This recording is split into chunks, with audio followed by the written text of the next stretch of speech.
Okay. Welcome Ernst Keizer from KPMG. Can you explain why fintech is important for KPMG? Yes, of course. It is important for us because this industry, the financial industry, is being disrupted on all kinds of levels by small companies that have interesting technologies. And so there arise a lot of, on one hand, potential party startups where we can work with, and on the other hand, very interesting startups for our current client base, like the financial sector, banks, insurers, who we can help to bring those initiatives to them. Okay.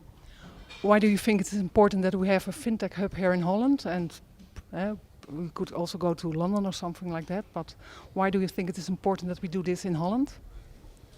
I think it's important that you concentrate on a topic like fintech, because we do have a vibrant financial industry here. We do have a vibrant tech and emerging startup landscape, and I think the combination of both can be very powerful. Okay, and do you think the current clients of KPMG, the financial institutions, will be happy to work with startups? I think so. I do think, because a lot of innovation these days is driven by startups, and a lot of the innovation is driven by startups, and they can focus on one single problem and then solve that without all the legacy that normal or existing players have. So they really can give innovation a boost, also for corporates. Okay.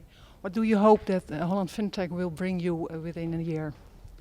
Within a year, I hope a vibrant community where, on one hand, there will be new large players from, for example, from Silicon Valley, that pick the Netherlands as their ground, their first step on the ground in Europe.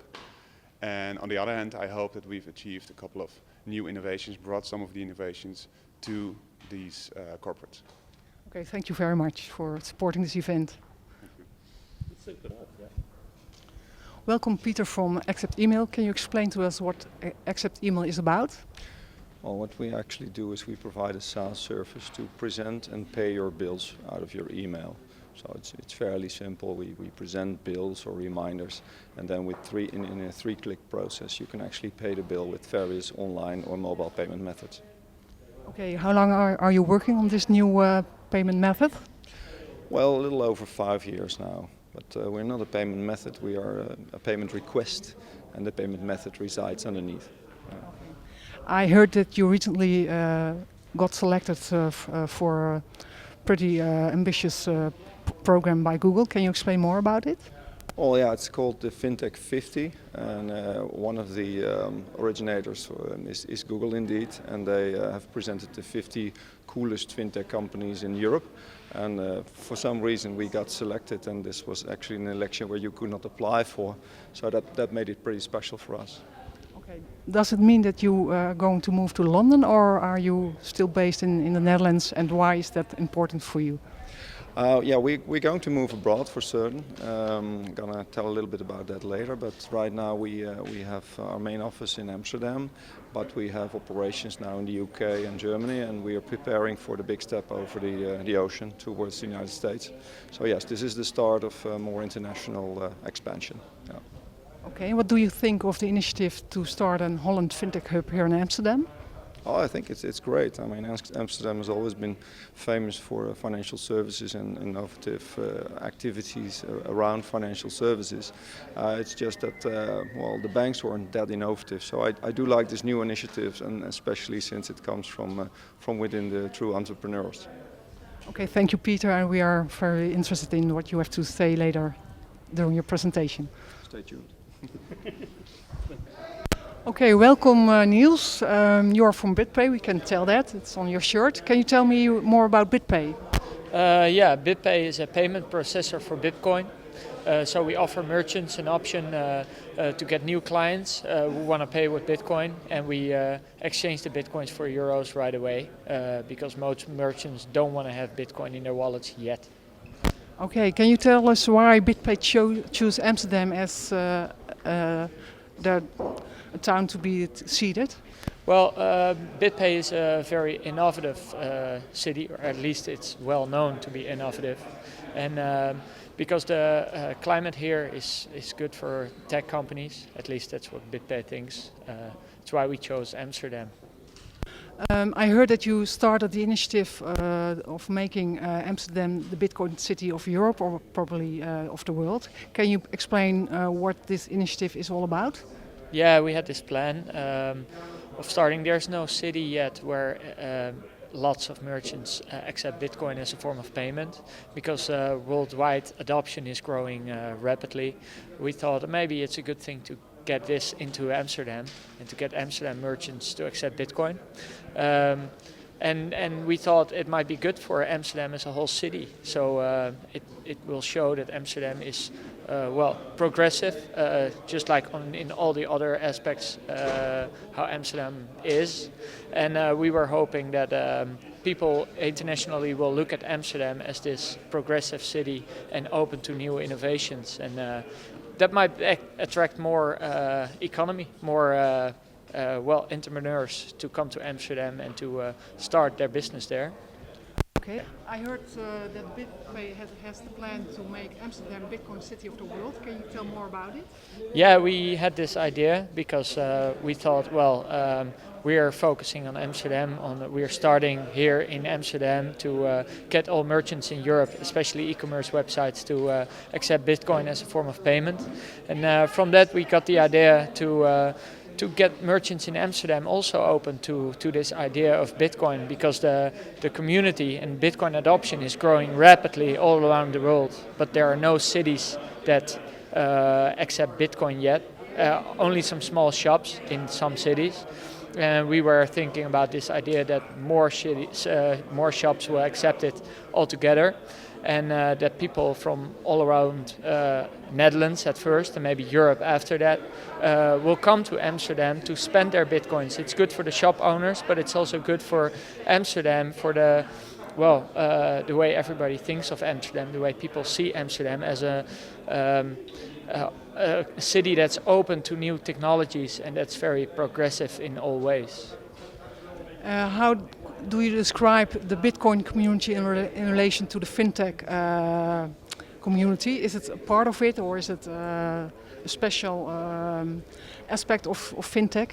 It's a part of the FinTech community. I think Bitcoin people are, especially in the beginning. In the beginning, it was a lot of computer hackers, people that knew a lot about programming and software development, and that has been changing since Bitcoin has been growing more. So you can see the difference. The other technologically, I don't know the other people here. There are some bankers, but I think it's mixing in right now. So before it was just two separated worlds, and now it's getting closer and closer. And we hope all the companies will start working together more, because there's so much more possible.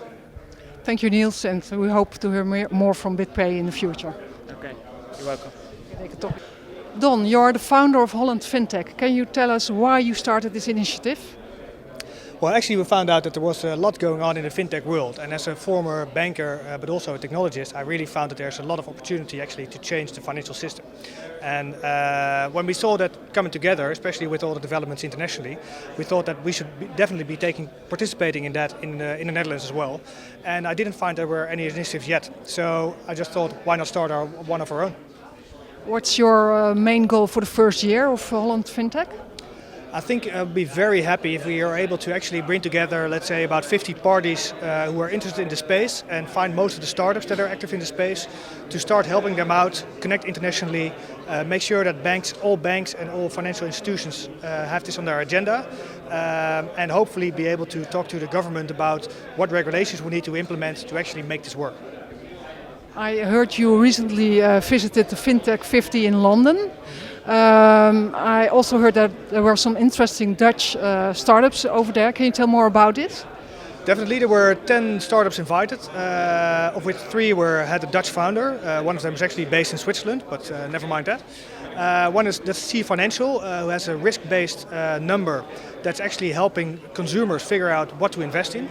Another one is Bucks, a very innovative trading platform based here in the Netherlands. And the other one was Symmetric, also a very interesting startup with dealing with financial data. And I thought that it was very funny to see that even though the event was in London, there were a lot of Dutchies around, Dutch investors and other Dutch startups as well. So can I conclude that there's enough reason to start a fintech hub here in Amsterdam or in Holland? Definitely. I think we've seen that in the payment world we've already made quite a mark on the world with innovation. And I think we're ready to open that up towards other aspects of finance. Okay, what do you think is the main reason why startups should move over to Amsterdam and the Netherlands? I think they will find that our culture is very receptive to new ideas.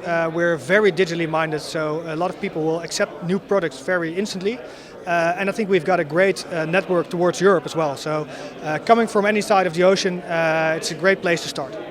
Okay, thank you, Don, and we are very interested in what this meetup will bring us today. Thank you. Yes. Welcome Arno Voerman from Van Doorne law firm here in Holland. Can you tell us why fintech is important for Van Doorne? Well, we have already initiated a fintech team early this year. We approach fintech from 3 perspectives, so financial regulatory, tech, law and privacy. And we see that market is up and coming. And that is why we really much favor this initiative of Holland FinTech. We think that Amsterdam is a perfect place for startups, but not only for startups, only for big global companies that want to approach the European market. And everything we can do to make Amsterdam an attractive capital for that, well, we favor that. You say you have a special fintech team. How many people work for this team? The team is headed by 3 persons. It's Kees Stuurman, he is responsible for the IT law aspects, Elisabeth Tole for privacy law, and myself for regulatory. And we have a few other members in our team that support the complete team. So overall we are with 10 people already. Do you think there are many law firms already specializing on fintech, or are you one of the first movers? I would say that for the traditional Dutch law firms, we are the first. And we see some global law firms that already focus also on fintech, but not yet, I think, in the Netherlands. So we want to keep that position. Yeah. What kind of services can you offer for startups who are willing to settle here in Holland? For startups, well, we can do incorporation of the company, license application, product conditions, well, in principle, from start to launch. And of course, well, we are also interested in teaming up with startups. So if startups want to talk to us and see what is possible also from a legal perspective, we are much happy to talk with them. So. Okay, can I conclude that it's very important for you that there are initiatives like Holland FinTech, which aim at building a community of fintech startups? It is, and I think that we should really have the supervisors on board. I understood that there might be a few supervisors here this afternoon. And I think that they are very important to promote Amsterdam, and that they also show support for new companies also with the license applications, because we see that the English supervisor is much more active on that front. And I think that the AFM and DNB should look to their English neighbor and take a good example of that. Okay, I assume there's a lot of work to do for the Dutch regulators. Absolutely, absolutely. Thank you for this interview. You're welcome. Well, it's quite quiet already. Thank you very much for coming. I hope you can understand me without a microphone just now in the back. Everything okay? Yeah? All right. I'm glad that everyone found a spot, because actually we had quite an over inscription for this event with a lot of people, so we were worried that we wouldn't have enough chairs. But so now it's just for the latecomers. Actually, we don't have a seat, so as I think they're called by now. Thank you very much for coming to the first meetup for Holland FinTech. We're going to explain a lot more about what we intend to do in the future. But for now, we're very happy just to get you here and actually start discussing what FinTech could actually bring to us here in the Netherlands. We really thought that it wasn't a myth, that there was nothing yet going on at that area, except of course that there were still already a lot of FinTech startups and a lot of companies that actually might be working into FinTech but weren't familiar with the concept of FinTech as it is known now, for example, in London, New York and San Francisco. We really would like to share that with you, and we have got some great speakers here that will tell you a bit more about what's happening in their world. We got, for example, Richard Wagemakers from KPMG, who's giving his vision on actually innovation in the financial supply chain. Very glad that he's joining us here to share his story. After him, we got Peter Kwakenaar from Accept Email. He was one of the winners of last year in the FinTech 50. We got Chico Nijland from InnoPay, the most foremost, very important payment consultant, also tied to the Global Payment Summit each year. And afterwards we have Orange Growth Capital, Radboud Vlaar, who will share his story and his vision on what's going on in FinTech development, especially overall in Europe. And afterwards, just before the drinks, which of course are inevitable, I hope to share a bit our vision behind Holland FinTech and what we want to do into the future, and hopefully how we can work together into that. So I'd like to give the floor to Richard Wagemakers. Please give him a big hand. Thanks. Do you have a clicker for me? And hello, everybody, and welcome on behalf of KPMG as well. Here it's a big honor to be presenting for you on FinTech. Thank you very much. Before I start, I'd like to ask a question. Is anyone from Rabobank here? Ah. Do you know what this is? You don't? This used to be FinTech in my day. So this is a Spaarbankboekje, or a checking account actually. I looked it up and I found it in my old, well, let's say safe. I used this one in 1984. It's very interesting. You had to use this one to go to a bank and to deposit money and get money from it. And after that, I'd like to introduce you to this guy.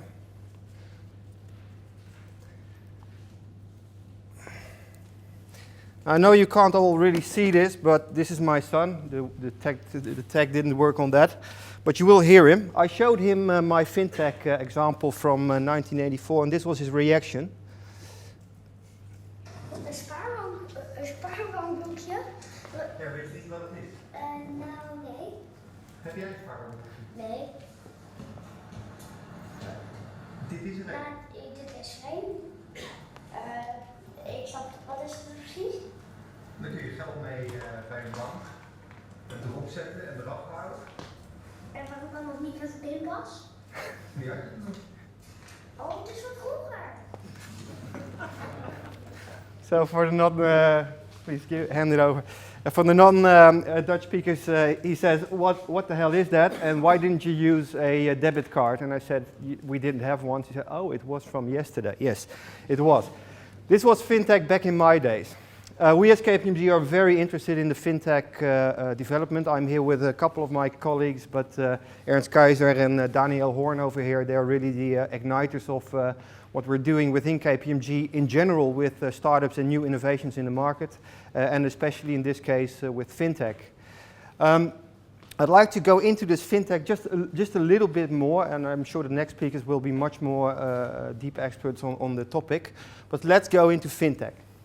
Let's go into FinTech because FinTech is actually just one of the innovations we see in the marketplace disrupting existing business models. We work in a part of our consulting group which focuses on, let's say, the dinosaurs in our industry, which just about all the existing players are or will become, including ourselves. And we try to look at how fast will those dinosaurs become irrelevant. And to look at how fast they will become irrelevant, we look at innovations in the market. And we try to bring those innovations to our existing clients and or work with such innovations, such startups and new ventures to enhance our own services.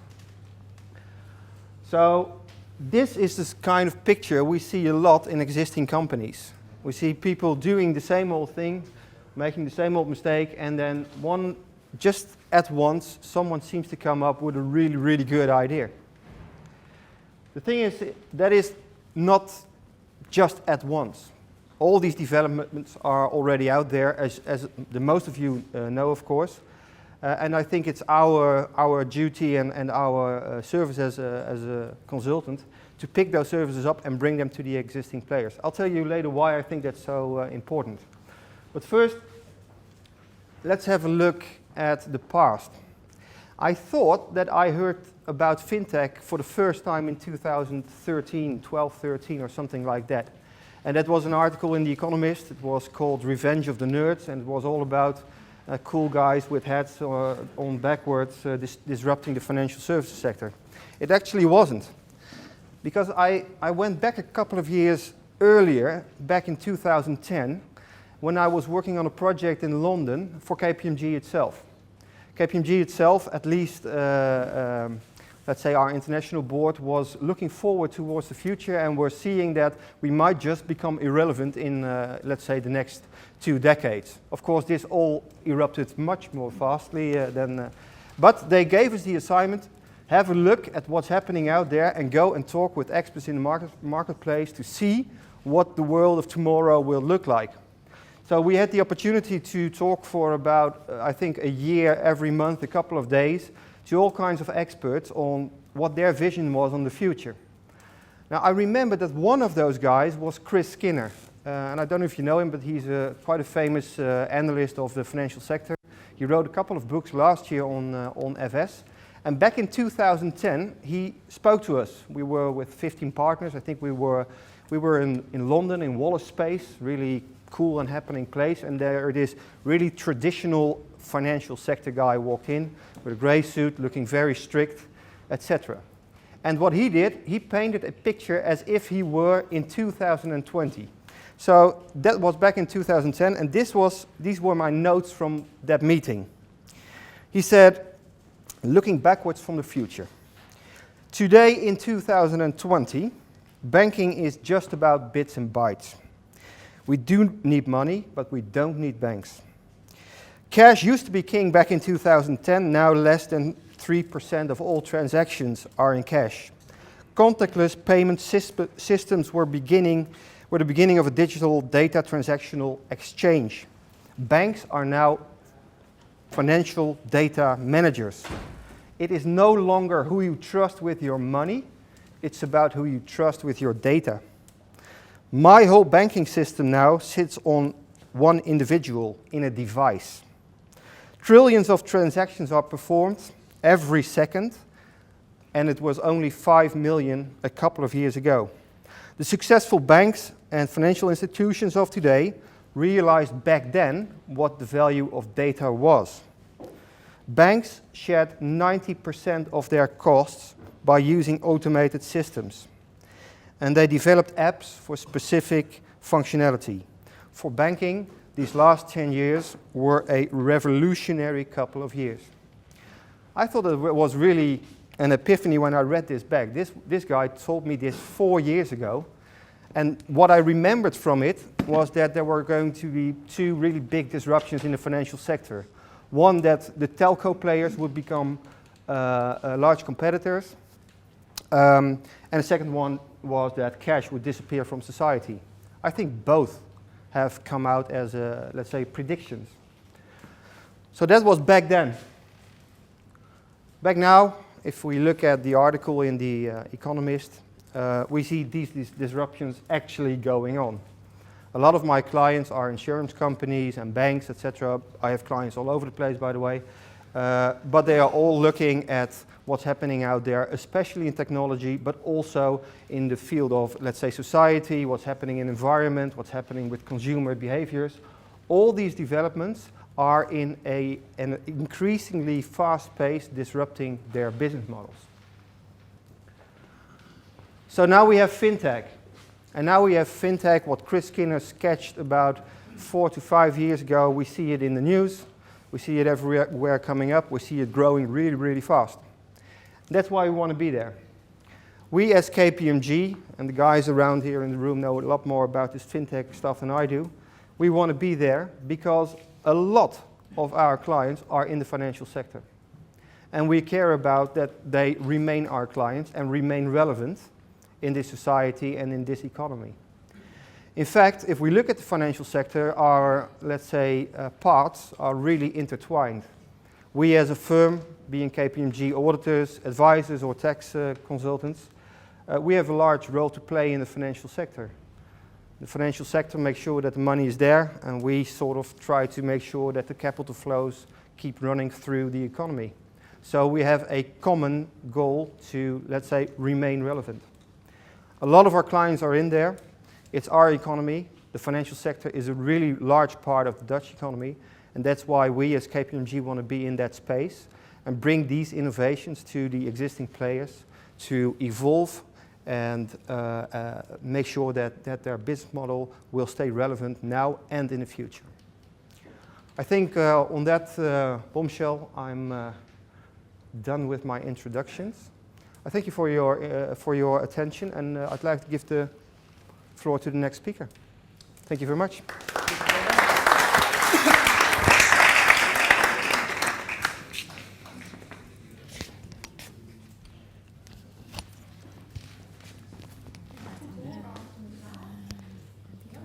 Dankjewel. Immers? Ja. Even deze eruit halen. Zo. Immers?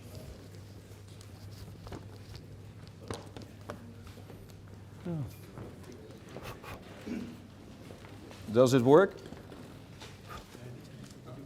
Niet voor publiek. It's not for you. I'm sorry. Good afternoon, everybody. Feels a slightly bit awkward to speak English here in the center of Amsterdam in this old building, but as we are Dutch, we just adjust to whatever's happening to us. I've been asked to to tell you a little bit about our company as a startup. Which it isn't anymore after 5 years, but it still feels like yesterday what we've done. So let me take you through our journey, and as you know, the journey is even more important than the destination. So let me take you there. It's our belief that we all would like to make things easier. And we didn't find paying your bills actually very easy. So we could have done something else, but we found out that, okay, let's do something which looks easy on the surface, but isn't really, if you look at it a bit more deeper, let's take that for building a company. So what we took is actually the fact that most people in our country, which has a huge penetration rate of electronic banking and internet, actually type little yellow papers called Accept Giro into internet banking by transferring money for your energy company, for your telco, for housing. And first and foremost, those papers, they were called Accept Giros, and they come from the same time frame as the Spaarbankboekje, the previous speaker. They weren't at all built to be typed over. They were built to be filled in. You put them in an envelope, you throw them in a post box, and hopefully the bank rekeys them or scans them electronically. And 4 years ago we made this small picture, and we said, okay, is that really easy? Because that process was so common in the Netherlands. You get those bills in your mailbox, and you read them, and then you say, oh yeah, I have to pay those, but you can't do it immediately because your computer is not where your mail is. So you drop it in a fruit basket, and then it sort of piles up, and you bring it to the stairs and on your desk, and maybe, just maybe, if you feel okay at some point in time, you will pay it when there's nothing else to do. And that, of course, is a very, very weird process in itself. So we said, okay, let's automate that. How would we like to do that? Well, we would like to prevent things like rekeying data, because it makes no sense. We're already data, so why should you rekey it? We want to prevent people not seeing their bills. And how do you do that? You come to a place where you normally are often, which back then was your email on your desktop, and now more and more I see several people here probably checking out their mail on their mobiles, and that's good. Because if I would send you a bill right now, you could actually pay it as we speak. Daniel, I know you're tempted to pay your bill. No, I'm just kidding. Yeah, no problem. I'm just kidding. So we said, okay, let's go into billing and apply some principles from email marketing, which is our background, and payments, and see if we can come up with an evolution, not a revolution. Why? Well, somebody very intelligent from Harvard said, okay, the most very good innovations, they come from people that use existing infrastructures and just add something to it or reuse it in a bit more smarter way. So you don't really fundamentally want to change the way that people do something, but you just want to notch it and twist it a little bit. And we sort of agree with that. So then we figured out Accept Email, presenting your bill in your email and paying it straight away from your email in 3 clicks. That's all gone. And I didn't put it in the speech, but since the previous speaker talked about his son, our goal is really that my son in 10 years comes to me and says, Daddy, what's an Accept Gyro? Oh yeah, that's a sort of a yellow paper. Well, no, I don't know this. Okay, well, it's an Accept email that you print out, yeah, and you put your signature on it, and then you put it in an envelope and dump it in a mailbox, and hopefully somebody will pick it up and do the payment. Oh, well, that doesn't sound really handy, so I agree with the previous speaker. And I said, no, that's why we figured this out, because we thought it was more handy. What did we do with the idea? Now, that's quite interesting, because there is some establishment here in the room. We went to a bank, and we said, guys, we got a great idea. Pay from your mail straight away. Great. Why don't you adopt it? And the bank said, no, we just figured out something else. We're going to get people to our environment, present the bill there in the banking environment, because that's much easier, and then they can pay that instantly from there. And we said, we don't know. I don't know. I don't want to be in my bank environment too much, so I'd rather be in my inbox. So where do you go? What do you want? Do you want your own address space where you can be reached and where you can receive a bill and just go straight away, or do you want to go to the bank? And as you know, their bank buildings are virtually not existing anymore, branches. But there has been a big survey by the Rabobank, and they figured out that people actually in a street, when they're shopping and they pass their banks, they actually speed up. People don't like to go to banks. They don't like it. So we thought, okay, we used that example. And of course, these banks said, it's a bullshit idea. Nobody wants that. We're not going to do it. And that's my first lesson, which was actually the previous slide. Whenever somebody says it's not a good idea, don't do it, it's probably the best motivation to start a company. Most companies start like that.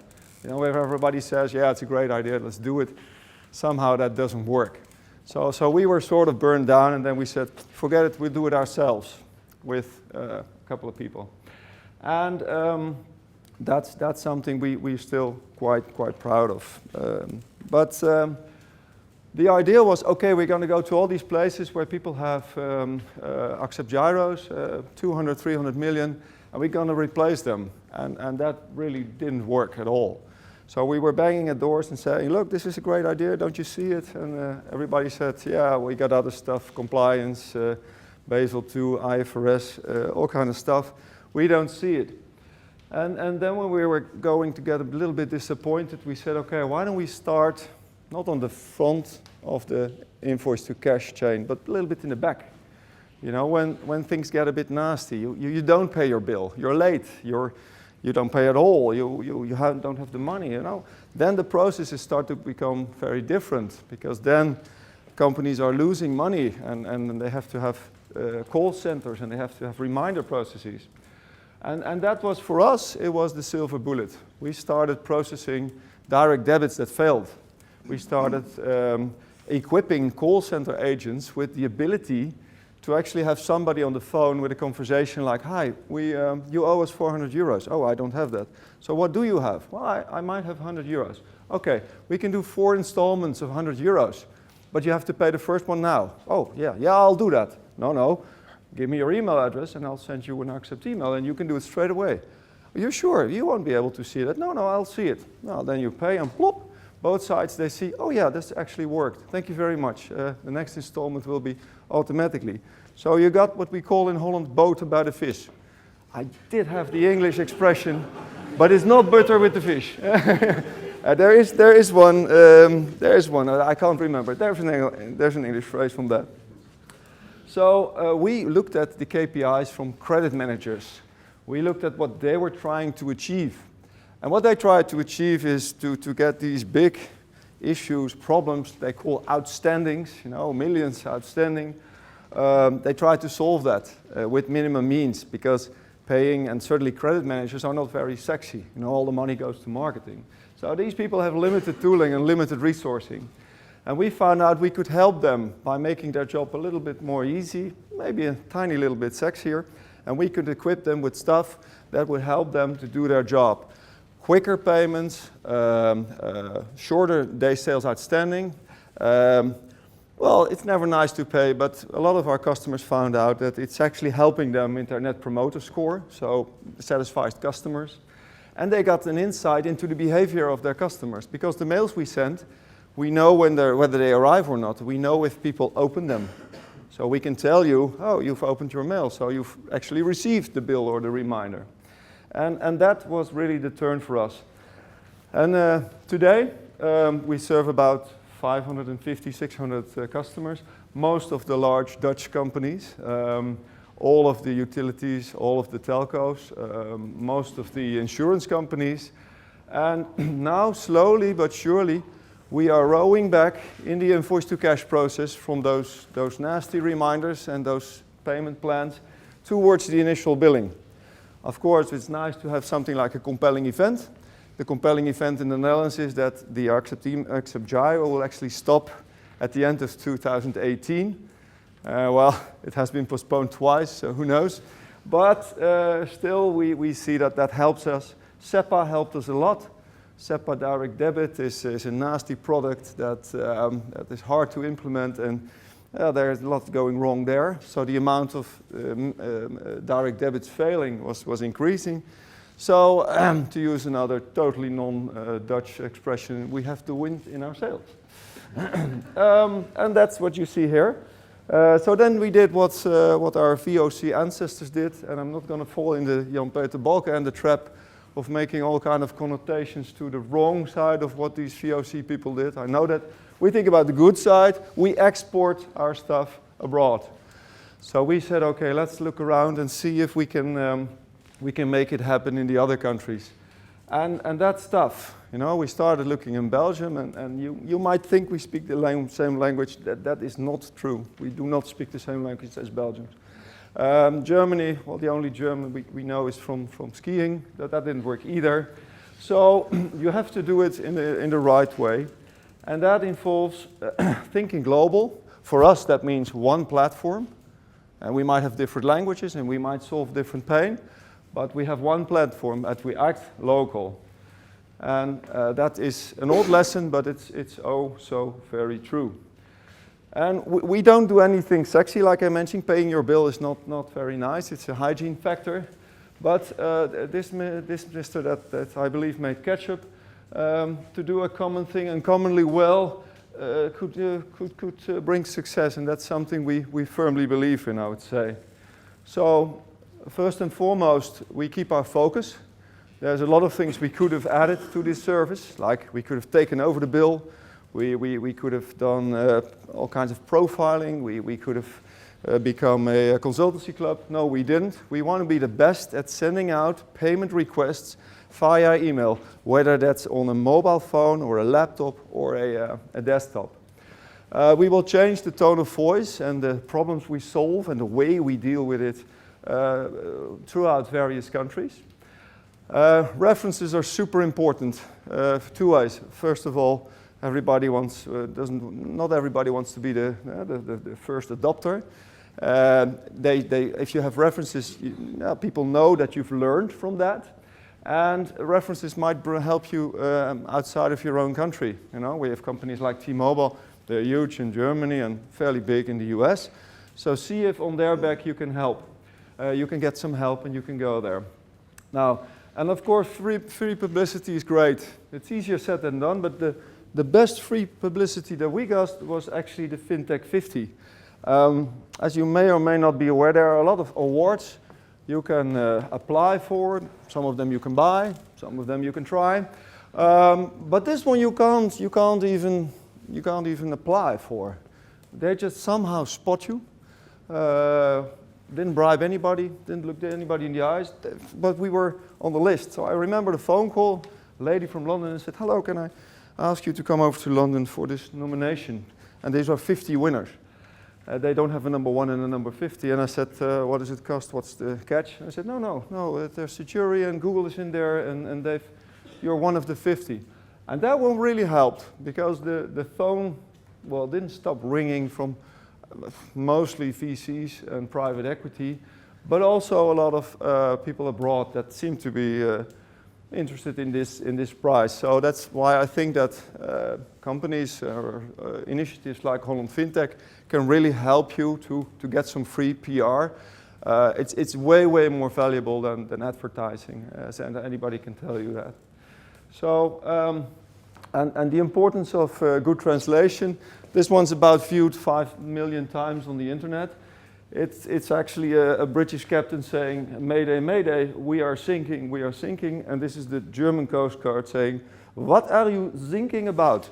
And that's really the important thing when you're talking about translations. And on that funny movie, look it up on YouTube. I'd like to thank you for your attention.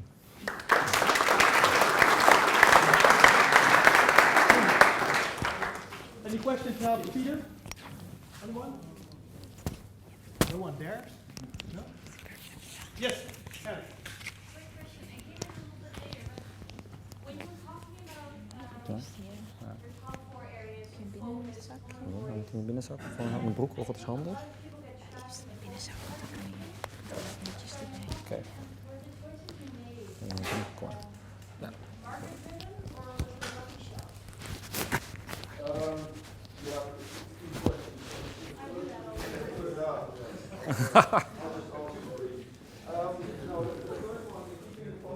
That's easier said than done.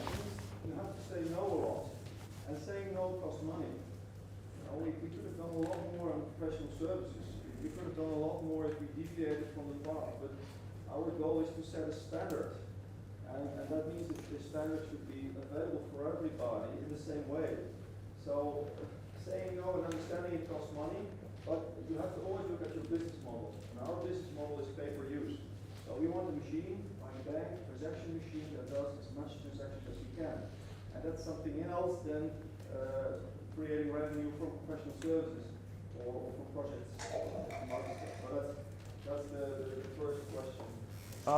The second one again?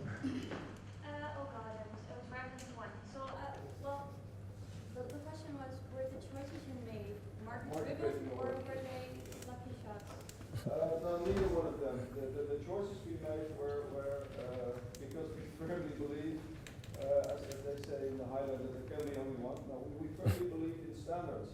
So we said, okay, whatever the market says, we're not going to make it different. And along the way, we got some copycats that were attacking us on exactly our philosophy and belief.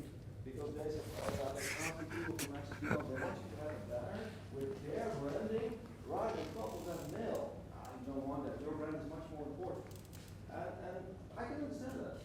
It's not a bad argument. But we said, okay, if everybody starts making nails with links, the market gets so fragmented and everybody gets so confused, it will never work.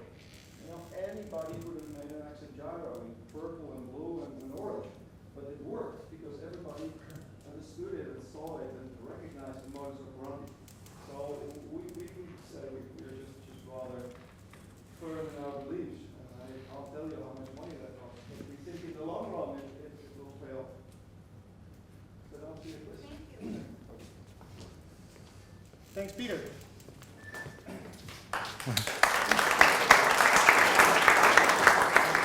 Right, welcome. My name is Chico Nijland. I'm managing partner of InnoPay. InnoPay is a consultancy firm specialized in payments, e-business and digital identity. I'm also the chairman of a think tank of experts who think of the way that consumers pay in 2020. And I'm not sure if it's safe to say, but I'm also a mentor at Startup Bootcamp in Amsterdam here. So I know a lot of startups. I know who's from you from a startup here? Yourself? Okay, a lot of startups. I know startups always think about the next big thing, the next disruptive business model. So I'm going to give you a couple of hints. I thought about myself what I'm going to tell you, and I'm going to give you, well, an area of ideas to think about for your next business model. Cash is still king in Europe. We're here in the Netherlands. So a little question, let me check your knowledge. What percentage of transactions is still cash in the Netherlands? Give me a number. What percentage of transactions is still cash in the Netherlands today? 30. Sorry? 95. Oh, 50. Yeah, it's still 52. I heard the story about Chris Skinner, about 3% cash in 2020. I'm quite sure we're not going to make that. The Netherlands is one of the better countries with 52% still. Number of transactions. Yeah. No, it's the number of transactions in cash. Yeah, 52%. And there are some countries doing worse, like Bulgaria, 98. Yeah? But the message here is cash is still king. And it's going to stay here in a couple of years. Cash is still king and will be king. E-commerce, we got a strong preference for cards in Europe. 59%. Except for the Netherlands. The Netherlands is not a credit card country. Less than 1% of all electronic transactions in physical shops is by credit card. Online, it's around 10%. 10% credit card transactions online. But there's a huge variation per country. Every country got its favorite. Germany and the Netherlands, they're not credit card countries. Most of the countries are. So, what's my message to you then? First, it's my statement. Payments in 2020 is not about money. Payments in 2020 is not about money. It's not about data either. Yeah? I saw tweets here, tweet screen, so I give you already a screen. Here, the tweet, Crazy Dude claims payments in 2020 is not about money. I'll give you the answer what it is about in 10 minutes. A couple of trends to explain my point. First one, the change in checkout. All checkout, most checkouts today, when you go to a store or a shop, the checkout is in the end. You pay, and then you authenticate yourself, people know you, the merchant know you. At the end of the process, not really handy, because a merchant cannot give you customized services. First one, online, I think it was already in '98. Amazon, one-click buy. It's a great experience, but you have to log in first. Check in, moving from checkout to check-in. It's the next movement that has a lot of advantages for you as a consumer. You don't have to do anything. You can buy something with one click. As a merchant, I recognize you. I know who you are. I can give you all kinds of customized offers. Next step. Check once. Uber. Who of you has already experienced Uber experience? Okay, that's good. It's interesting. I asked the same question a year ago. In the same kind of group. There were only 2 or 3 people who used Uber. So they're growing fast, really fast. But the great thing about Uber is that you have to check in once in the beginning. When you start up your applications, you have to tie your credit card to your account, and that's it. When you use a Uber cab, you get in, he opens the door for you, you drink your bottle of water. At the end of the ride, he opens the door for you, you get out, and you walk away. That's it. You don't have to do anything. Next step, check on, check off. Basically, you're always on. Like Apple, Samsung Gear. You log on in the morning, fingerprint on your phone, and you're logged in. You're checked in. You can use that, the same credential, the same token, the whole day. next move. But that requires something, a certain level of sophistication, of trust of your ID. So that's becoming more and more important. The more seamless your shopping and payment experience will be, the higher the need for ID and trust. Second trend, which I would like to share with you, the unbundling of payment and authentication. In the old days, it was almost one process, one transaction, paying and authentication. But that's moving apart. If you go to check-in, then it's all about authentication first. Payment is something that you can do later on, or not. So, authentication is becoming more and more important. Also, it's more relevant for the consumer and for the merchant. Payment, of course you need to pay, but if he knows who you are, then he knows that you're good for the money. And the actual payment itself is less important. You got players focusing on the authentication part. There are much more, just a couple to share with you, focusing on authentication. Biometrics, the voice, fingerprint, facial recognition, everything. Location-based services, you name it. Then, of course, you got payment pure players. And you got full service providers, for example, banks, who could do both authentication, offering authentication services, and payment services, and combine them. Third trend, I know it's boring, but believe me, this is going to change the landscape in Europe. You got the PSD2, forget the name, but remember one thing of the PSD2. If this is going to be implemented, it will mean that banks can be forced to open up the bank account information to third parties who have a license. That means everyone who has a license can access your bank account information and initiate a payment if you want to. If you give consent to the merchant, to another party, they can initiate a payment. Complete new, you're a startup. You can think of hundreds of ways of using that fact. Now it's forbidden because the bank can close it up and say, hey, only banks are allowed to do that. What's the reason for that? The reason for that, innovation. It's pure innovation. The European Commission, they wanted a level playing field. Now your bank account number is owned by the bank. And there are a lot of people say, hey, it's my bank account. Why can I not allow someone else to get access to my account? You can do that, but that's a direct debit, but not instantly. The only one who can check your account is someone who is in the scheme of the bank. When is this going to happen? Well, in November is going to first decision on this, but then it has to be implemented in the member states. So probably not before the next 3 years, but it will come for sure. For sure. Secure pay. That means that everyone who's involved in the financial chain has a responsibility to ensure security. Not only your bank, not only a PSP, but you as a merchant as well. Anti-money laundering, that's, well, I think that speaks for itself, and data protection regulation. The thing is, this will drive the need for ID innovation. Authentication is becoming much more important. There are some venture capitalists here as well, so some numbers. Now, not numbers, but to put it in perspective. Payments, if you talk about ID transactions, it's only, it's only a very small part. This is only the part of payment transactions. The big part of it are non-payment transactions. And so in the daily life of a consumer, of you make a lot of ID transactions. A very small part of it is payments. And so there's a huge potential outside payments as well to do something with ID.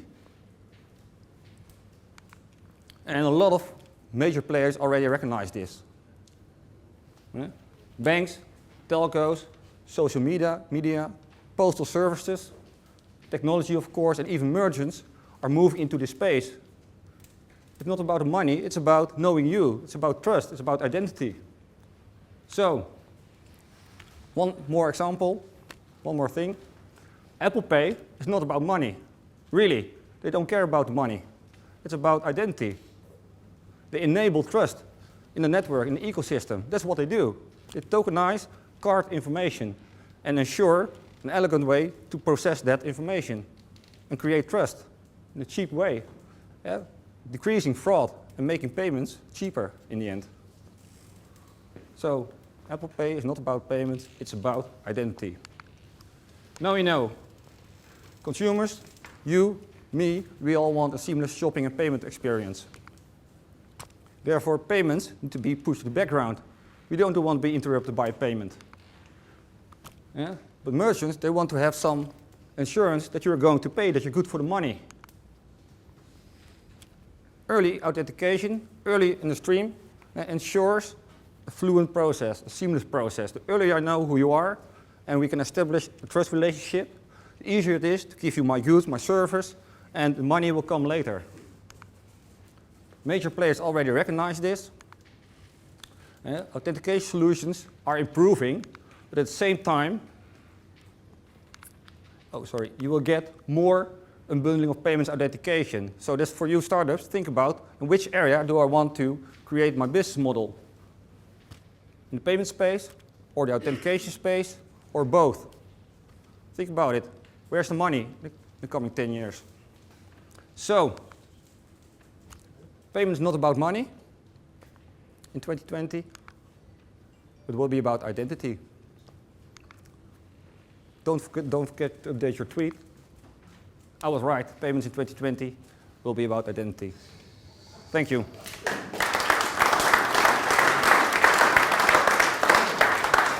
Any question? What is your view about Bitcoin in 2020?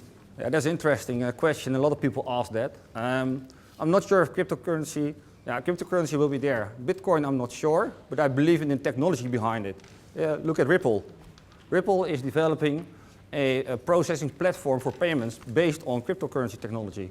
That's what I believe in, not so much in Bitcoin. And then you don't need any identity? No, not really. For payments, not. That's true. Not for payments, no. It's in the technology. That's the nice thing about cryptocurrency. But that's the reason why I say only for payments in a small part of your identity transactions during the day. Okay? Any other question? What do you think about the role of the government in providing digital identity to their citizens? That's a difficult point. The Dutch country is working on a scheme to include all kinds of identity credentials. It's a very strange thing that we got it's DigiD in the Netherlands, but you can only use it for filling in your tax form. Yeah? And that's government owned. But a single purpose device is very expensive. Why don't we use your bank credentials can do the same thing here? So now there's a project going on to see if there can be one trusted framework developed, which basically allows, let's say suppliers, issuers of credentials to accept each other's credential. So maybe in the coming 5 years, you can use your, ideally, your Rabobank credential to log in at your ABN AMRO account or the tax services. So the government plays a very important role in this. But now, most of the innovation, as always, is not coming from the government, it's coming from the marketplace. Authentication tools, especially the biometrics, it's going very fast. Okay. Thank you very much, Don. Yes, thanks, Chico.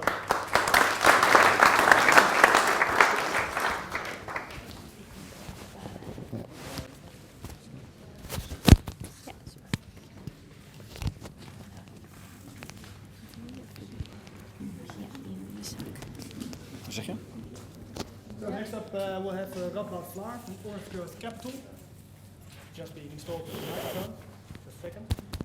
He's going to do it all by heart, so please listen carefully, because as a VC he has some very special insight.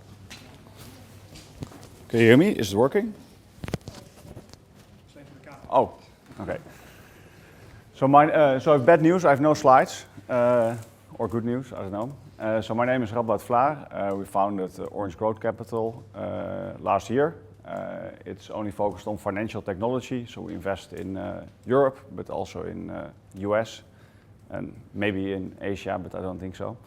Or maybe, but at least we help our companies also to expand into Asia. So what I thought to share is a little bit maybe why we set up and focus on financial technology. We believed in it and still believe in it.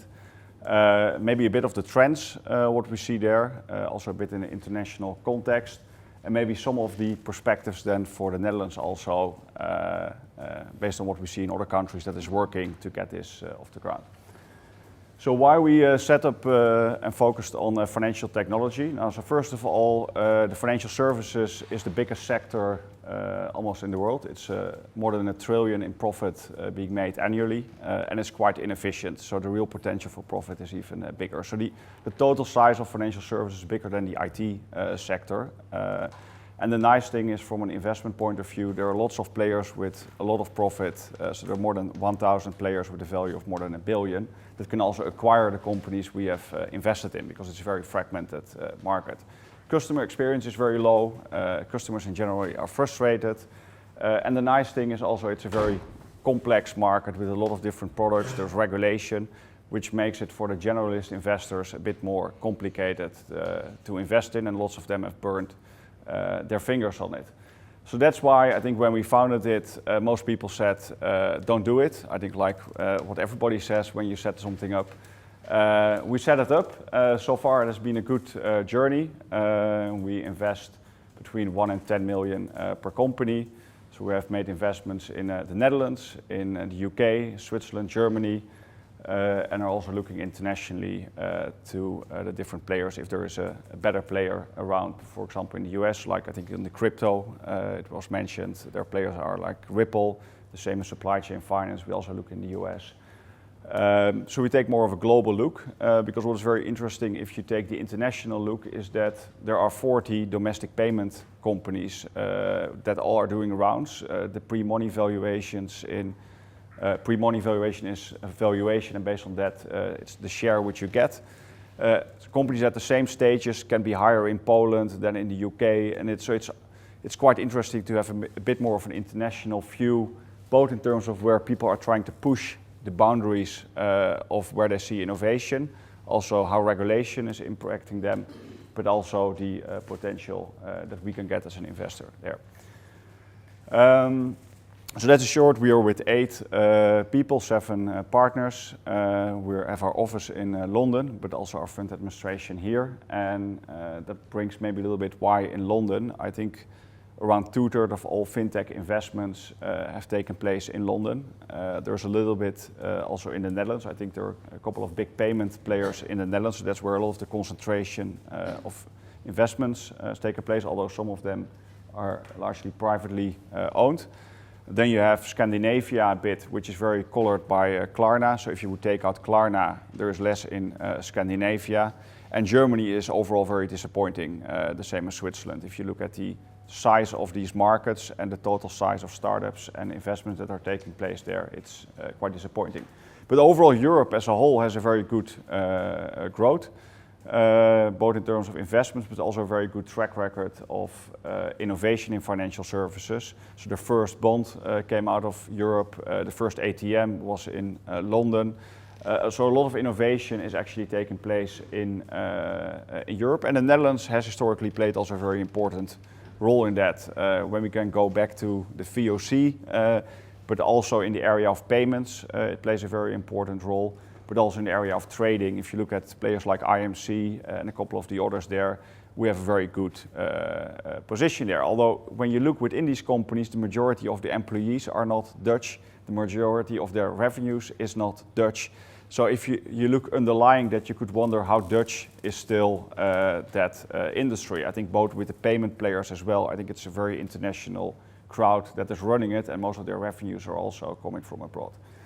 So maybe within that, so what if you look at what does it take to get a good innovation hub in certain areas is, I think London has done, I think, a fantastic job to actually get that and position themselves in fintech, where if you look at Silicon Valley, for example, as an example, so there is lot of money, of people that have sold their companies before or were employees, made a lot of money, that circulates back into the ecosystem. There are a lot of people that are eager, next generation immigrants, but hunger to actually take a bet and bring something new. There are a lot of people that have an entrepreneurial mindset. It's also good to fail in these cities rather than that you nobody wants to meet you anymore because you're this failed entrepreneur, which is a bit of a Dutch culture and a lot of cities that this entrepreneurship is not really embraced. Where there, if you went once bust, actually it's great asset and learning experience on your resume. And then you have the different parties in the ecosystem that all support each other. Now, I think in London what is happening there is that the government also because the most difficult phase for a company is to get off the ground is this seed phase, the early phase where they need to get money, there is no traction, so why should I give you money because there is no traction, so it's too risky. And before you know, you go back in circles and the company never comes off the ground. Now in London they made a nice fiscal arrangement where the first 150,000 de facto, assuming you have income, if you have no income it's as expensive as the amount you put in, but otherwise de facto it's somewhere between 25 and 50,000 what you pay net in these startups, which makes it a very attractive place for smart money, dumb money, all kind of versions of money to invest in companies that want to get off the ground, but that's what helps to create an ecosystem. Next to that there's a very large base of people that are trying to look for an opportunity to make the next thing. There is a financial ecosystem that provides opportunities, people that have that experience, because financial services still, you need to have a little bit of affinity and knowledge with the area you're trying to disrupt, either to disrupt it on the one hand, on the other hand to avoid that you make big mistakes with regulators, consumer protection, like there was a consumer app that went live in the UK, it's called Osper, and that was shut down because the children were buying porn and weapons with it. So they forgot that there's a whole part of it which is around protecting the consumers, because it's a bit more tricky than sending Lego or Playmobil over the web. So I think in the Netherlands there are a lot of these aspects are there, but at the same time I think this angel phase, it's not the phase where we typically invest, is a bit missing. I think that can be stimulated by the government. I think on the other hand, I think there are a lot of great entrepreneurs in the Netherlands. There's a lot of knowledge about financial services, so all of that is there. Also the international mindset, which is a big problem if you go to countries like Spain, where people typically only speak Spanish. So, and then they want to do a financial product for New York-based hedge funds, which creates some complications if that's based on the Spanish language. But the Netherlands has a lot of that in it. So I think overall there is a good foundation for the Netherlands, and that's why also we made investments and make investments in the Netherlands. But I think it would help a lot if there is the stimuli from the government also to make early investments attractive there. Maybe a little bit on the trends which we see. So we focus on 8 areas where we see most potential. So to some extent we're not interested in if something is nice or is a nice gadget. We at the end of the day need to make money back for the investors that invested in our fund. So the big question is, can we make money on these investments? So which rules out a lot of interesting ideas that are nice but not big enough. So we like platforms, lending platforms, but there are all kind of other platforms also to make matches on the investment side, etc. We like mobile. I think mobile is the most used interface already today in Northern Europe if it's about financial services, when people want to log into their bank account.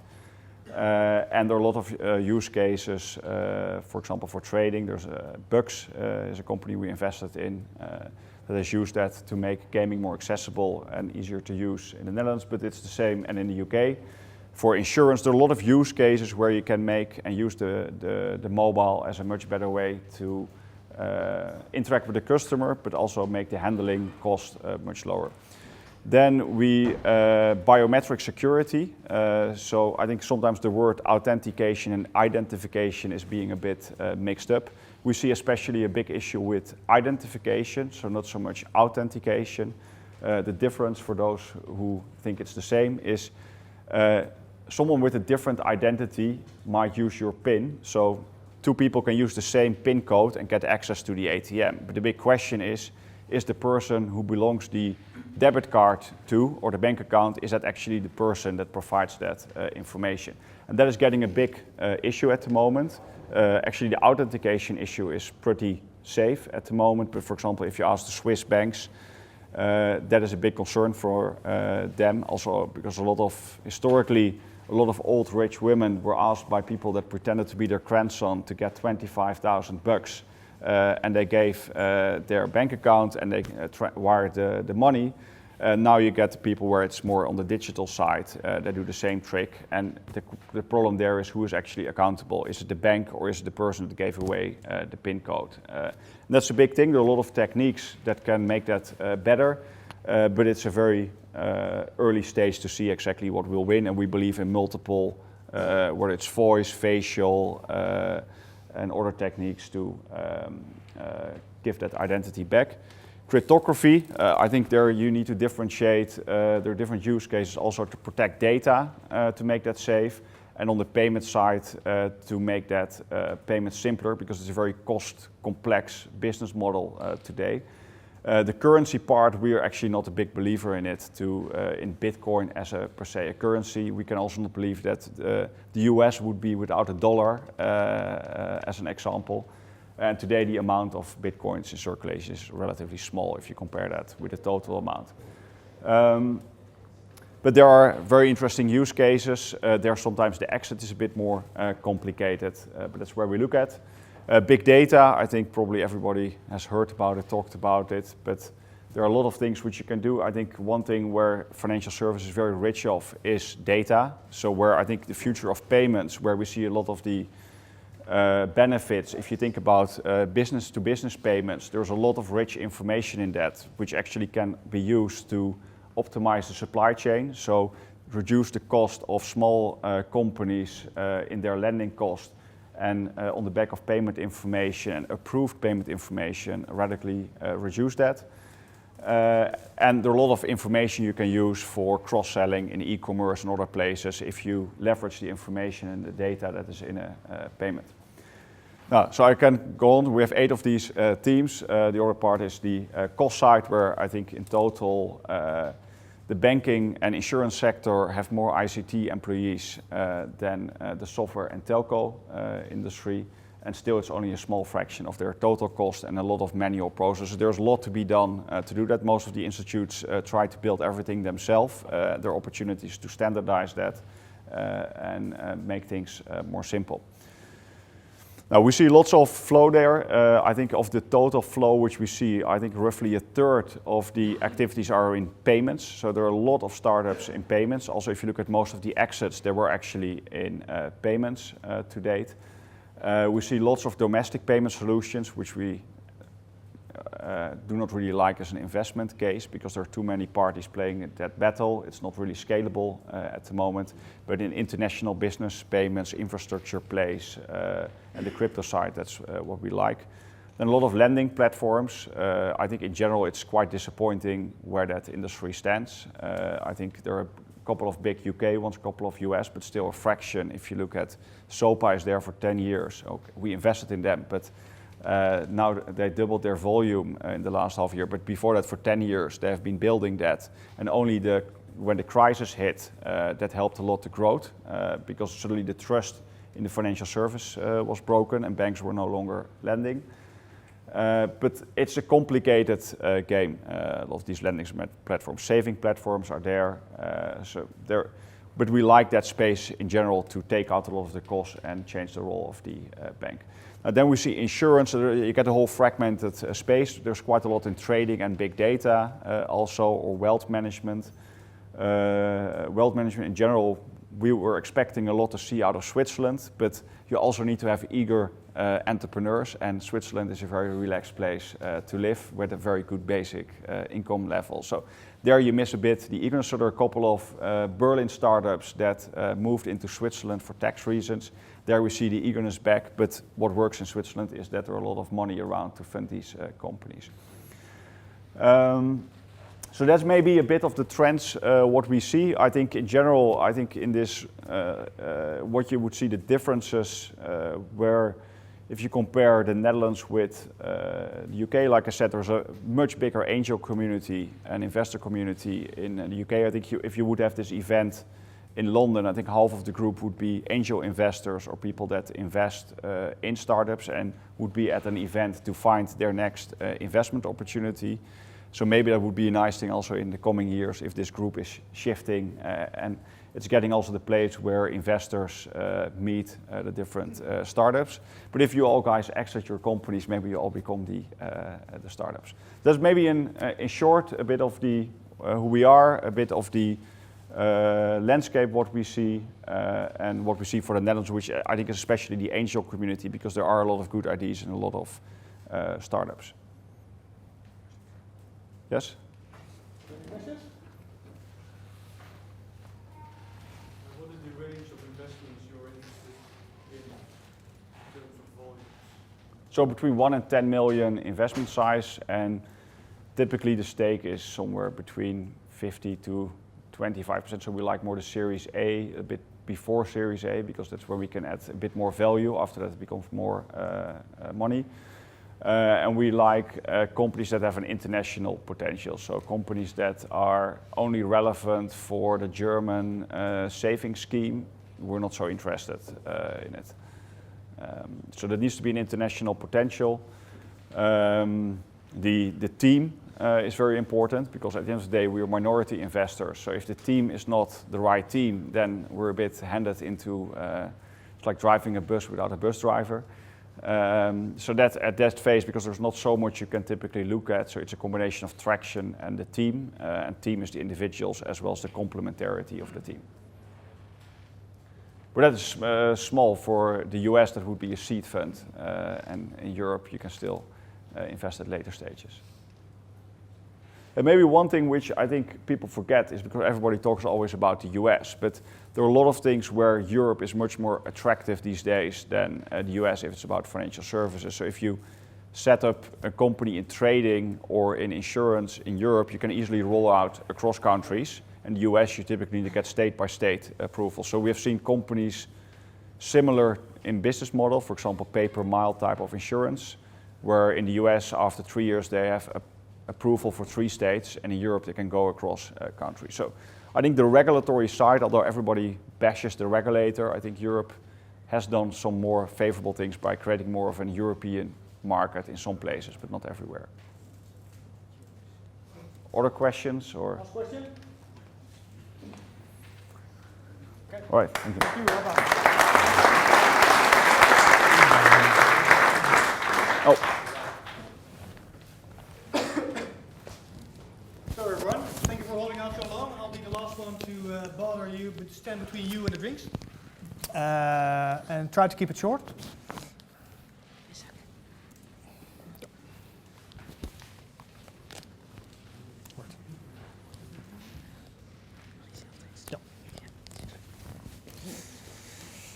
So, this is just to give you a bit of an idea what we're actually up to here with Holland FinTech. Besides, of course, getting nice people together in a room and discuss FinTech, we hope to do that a lot. So you can expect to see more organizations of meetups here in Amsterdam, or maybe in other places in Holland as well.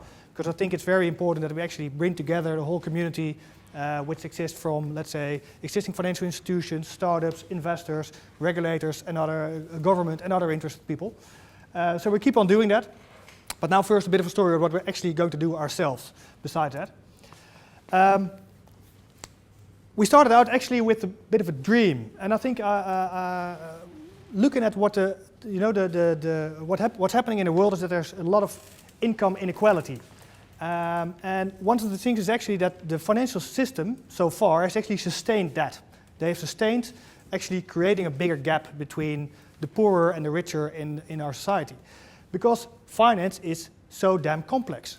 And it's been made complex. So it means that there's a lot of people out there that don't understand finance. And I think maybe it even counts for you with regard to, for example, your pension or with regard to your mortgage. It's very difficult to actually really find out what's going on. And especially a lot of less literate people in the world really don't know. And what we do have here, if we look at this graph, for example, we see a lot of people that do know what's going on. And they're capable of making a whole lot of money of it. Well, that's going to pose trouble, right? So that's probably going to come with a lot of, the equality is really going to pose disturbance, riots. I think we saw the 1% Club or the 99 Club already occupying Wall Street, and I think we'll probably see more of those movements depending on how well we can keep up our financial system in the economy. But given this fact, something needs to change. And the financial industry holds a big important key. We need to democratize finance. It's very important that we actually make sure that we deal with finance as an enabler in our whole economy and also to sustain, let's say, our whole democratic system. Because the flow of money is so present between all connections and all relations that people have, that we actually need to make sure that all the deals we do and all the contracts that we make, that people understand what's going on. That if they give a handshake, that they understand what's expected of them and that they will not be confronted with unpleasant surprises afterwards. Well, we see that the financial industry is coming up by themselves with some solutions with regard to, let's say, what they call it again, the woekerhypotheken, the woekerpolissen. That's you know, the policies where people were actually very much unaware of the cost that they were being charged, so that actually the interest they would get on their investment would be very low, just because the cost would be so high. And we're trying to get to a point that we're actually not only making things easier, like Peter said already, like we also need to make sure, I think like Richard said it as well, our children need to be able to understand our system and need to be able to figure out what money actually means and how it works. So that's a big driver behind it all. But fortunately, we have technology coming up. I think Radboud mentioned it as well. Mobile is becoming more and more important. And actually, the fact that most people in the world now get hold of a mobile phone makes at least sure that we have direct access to them. And of course, it's not always a smartphone. It could be just SMS or any other simple technology, but it gives us the means to communicate. And so actually the next level is, how do we communicate? And that's, I think, what FinTech is about as well. I think we heard about also the authentication, identification issue is something, of course, but also how do we make contracts and how do we actually make sure that people deal between each other? And FinTech will do that. FinTech has the opportunity to actually, in the whole supply chain, make things easier, make it understandable, make sure that worldwide people have access, and that it actually just enables building wealth and building economy. We've seen a lot going on. I think Radboud already had a good conversation about what's going on worldwide with regard to venture capital investment, especially, of course, where he's interested in. And we see a lot of areas are being challenged at the moment with FinTech. We see that payments have been worked on for quite a while already, and so they're a bit ahead with regard to advancement. But we'll see the lending solutions picking up, and we'll see other solutions like, for example, insurance and pensions picking up as well somewhere soon. And of course, all the facilitating agreements like facilitating technologies surrounding big data, identification, and so on. But there's a lot of money going in there. And most of that money is not being invested in or from the Netherlands. The 3 billion that's being invested predominantly goes to England, Ireland, and the United States and Canada, I believe. And it's a very little amount actually that's being spent in the continental part of Europe. But those companies that's being invested in all have a global strategy. So we could expect them to come to Europe at any time. Well, we think there's the opportunity. So far, London has been capable of putting themselves forward as the FinTech capital of Europe. They even try global, but let's not give them that yet. But that's actually, if you would want to, let's say, raise investment as a FinTech startup, I think also Radboud and Orange Growth Capital, I mean, they also have an office in London, and for a reason. That's where it happens. That's where the concentration of knowledge, startups, money at the moment is. And they also happen to have a good regulator who's even more advanced than the European Central Bank and, for example, the Dutch Central Bank as well. They really help.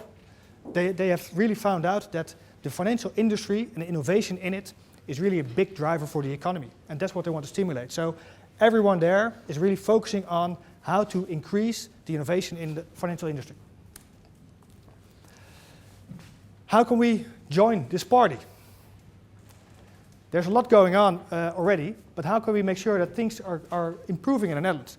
I think we have some great startups. I think we saw already the people here that run a startup.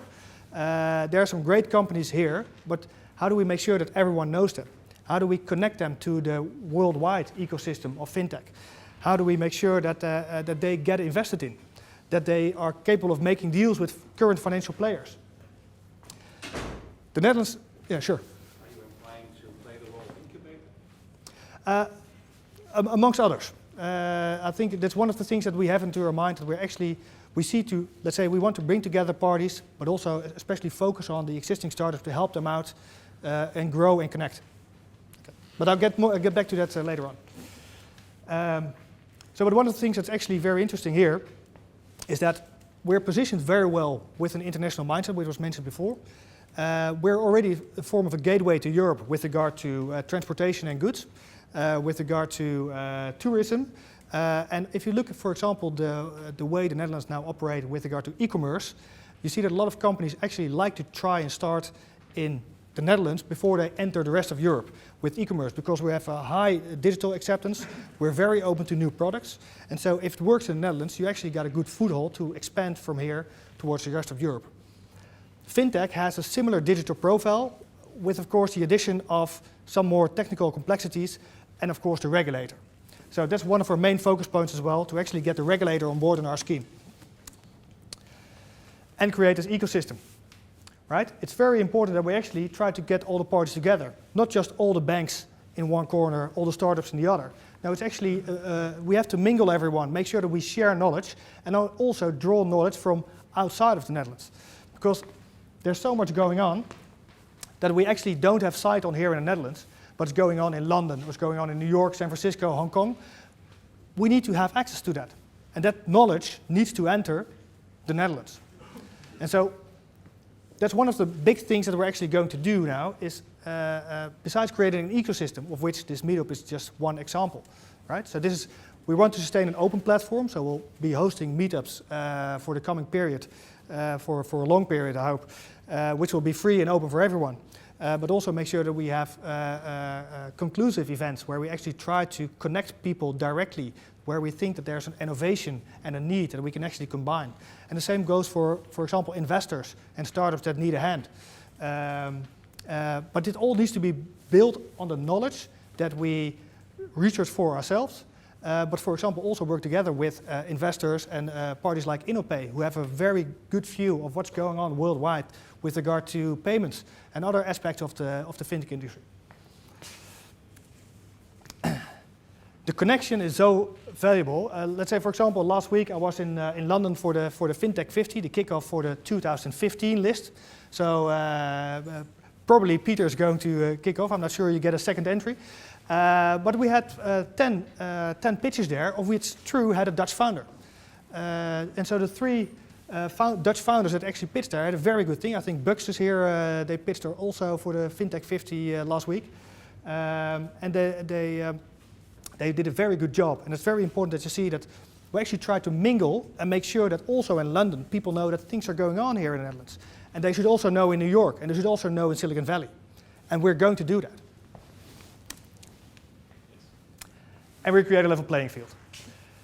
So far, regulation, although there are definitely some innovations on the way to help shape up the landscape, they're not so beneficial for either the banks or other existing financial institutions or current startups wanting to enter the market. I think both actually have hindrance with regard to innovation. And so what we want to do is make sure that we deal with governments and regulations to figure out if we can optimize processes to fasten time to market and be clear on communication on what's possible and what isn't. And make sure that we communicate that in such a way that also for foreign parties it's very clear what's actually possible in the Netherlands. Because there are a lot of companies that we actually might want to import directly from the United States, from London, or from Asia, for example, when we think that they have a product that we could actually use in our market. So that active position to bring in knowledge to our country is one of our big spare points. And we can only do that if there is a level playing field. If, let's say, existing financial institutions can compete just as hard as new financial institutions or startups can do it. So it's a big goal that we have. And so who are we aiming for? Yeah, it's about everyone.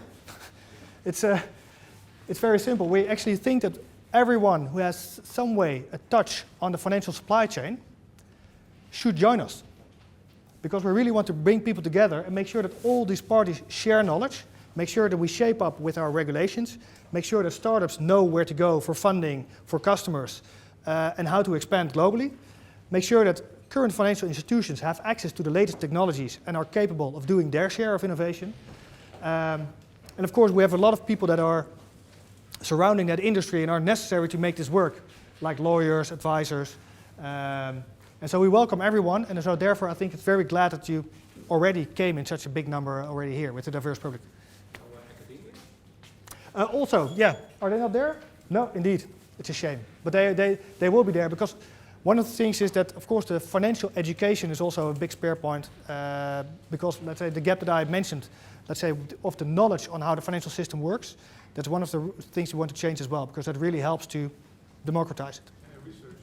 Yeah. And research, yeah. Exactly. Good question.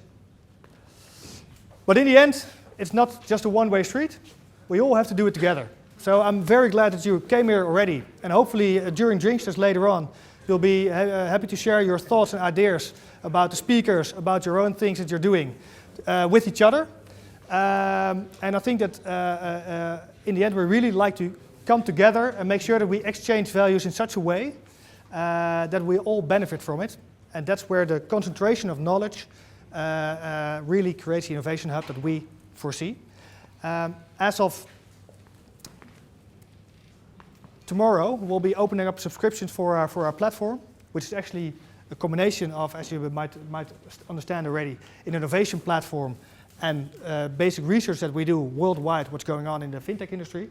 And we're happy to share that with you. And please give us a call or send us an email if you would like to know more about that. But we'll be in touch with you anyway. So I'd like to thank you very much for your attention so far today. I'm very open for any questions later on. But it's almost time to party.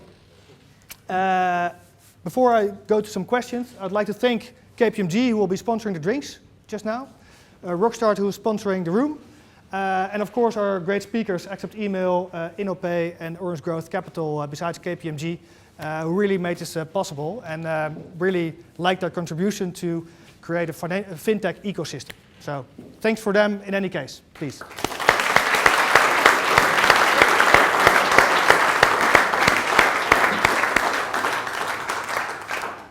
Any questions so far, or is everybody thirsty? Beer? Let's do a beer. All right, thank you everyone.